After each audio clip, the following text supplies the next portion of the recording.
Hi, my name's Stephen Darcy. I suffered my stroke around about 6.5 years ago. At the time of my stroke, I woke up one morning with a dead arm and a dead leg. I looked in the bathroom mirror. I noticed that one side of my face had dropped, and the fear was immense. It's like jumping off a cliff, thinking, "Oh my God, am I going to survive?" sort of thing. I called in for my wife. She rang the ambulance, and I got to the hospital. I'm really inside the hospital. There's little I can remember. My first memories were waking up, and I looked at my wife, and she was there with her mum, and they looked really concerned. And all I wanted to do was tell them everything was okay because I didn't feel no pain. There was no niggles. There was no aches. There was nothing. But then I tried to talk and I tried to move, and I couldn't do either.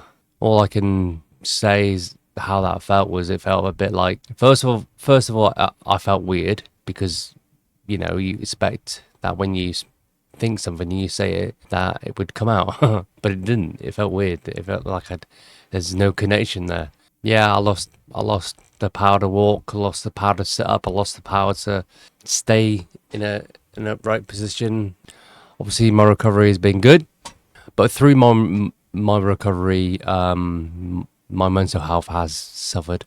It suffered quite a lot because the thing is, the one thing that I say to my wife about it is like I can still remember the old me, and you compare yourself to the old you, but you still are that same person, and it's like a part of you's died, sort of thing, and you're the only person who can mourn it because you're still here, sort of thing. It's difficult. It's a very lonely kind of emotion thing to have because everyone who sees me says, "Oh well, oh Stephen, you're looking well. You're doing really well. You've recovered so well," and that. And I don't blame them for saying that. It is a good thing what I've done, but there's so many things that I think of like simple things that I did before that I can't do now. That I'll never do ever again. I won't be able to do it, and it's that sort of feeling that kind of sends me down a rabbit hole of emotions and anger and why me and things like that. It's difficult to kind of talk about to someone because it's hard because you don't understand it yourself, and to try and make others understand it's really hard. So what I do is I cry, I sit down, I say why me, and what have I done, what did I do to deserve this, and my wife just listens, and then at the end of it comes and gives me a big hug and says, everything's gonna be okay. It'll be all right. You're strong. You'll get through this, and that's all I need to hear. Really, I'm fortunate because I had my stroke at a young age, so my recovery was kind of quick, but it still didn't take away the cognitive workings out, the memory, your the words. Sometimes I can think of a word I want to say, but I can't say it.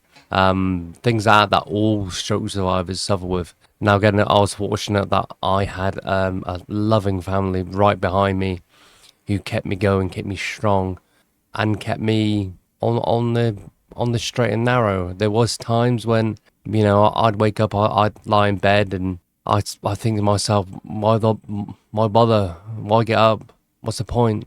There's I can't be bothered. I can't be. The old me's gone.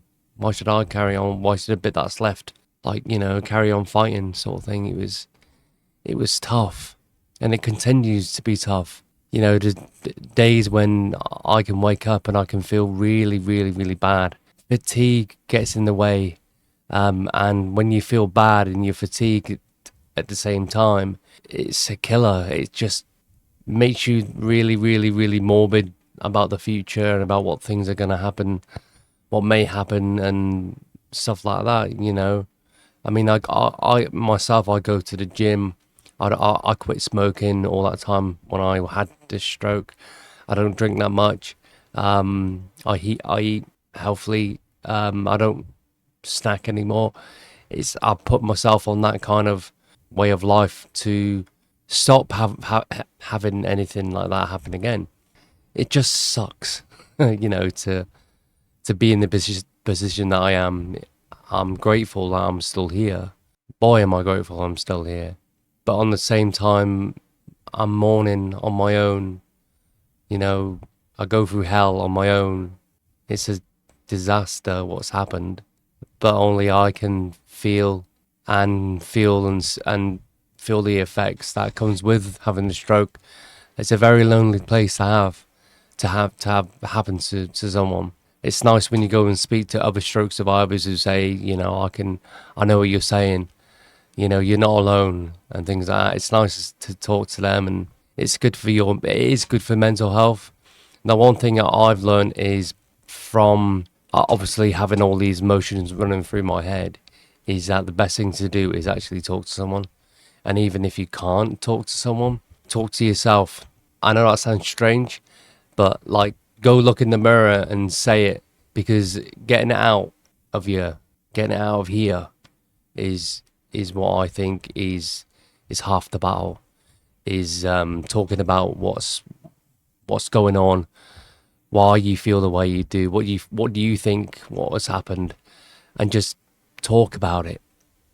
Even if the person on the other side of the room doesn't understand what you're going through, it's so much better to get the words out. That's a technique that I've learned since having my stroke. I used to feel down nearly every day, but through talking to my wife, I have a down days now. After 6 years, I have them once a month, so it clearly works. I would just say to anybody who sees this video, who watches this video, it's always good to talk, even if the person doesn't understand. So try not to make them understand, just make them hear what you're saying, and keep going. The best thing is that you got one little thing on your side, which is time, and time is probably the only best consistent thing there is on this planet, and it's always going to be there. So I would say talk to people, let your emotions out. I mean, before my stroke, I was a typical bloke. You don't talk about what's happening with yourself. You just look after the people that you love, and that's typical of a man. That's typical of a person who takes responsibility for other people around them. But what I've learned is if you keep things built up, they're only going to turn into something worse, and it can affect your mood. It can affect your relationships with your loved ones. So I don't think it's worth it. I think it's best to talk to people. I mean, I found out the hard way. I mean, I've had a stroke, and I'm never going to be able to play football again, or dance again, or ride a bike again and stuff like that. I'm never going to be able to do that sort of thing. The things that I loved, the thing that I gave me confidence, it took all that away. And I'm not going to ever do that again. So yeah, be warned, because mental health is a weird thing, and it's a worse thing, and people really only really talk about it when it's too late, or things happen to them. So I would really push to say, talk to someone. Yeah, that's been my story. A little bit of a one-stop kind of thing in my journey. But yeah, thank you very much for listening. Cheers. Bye bye.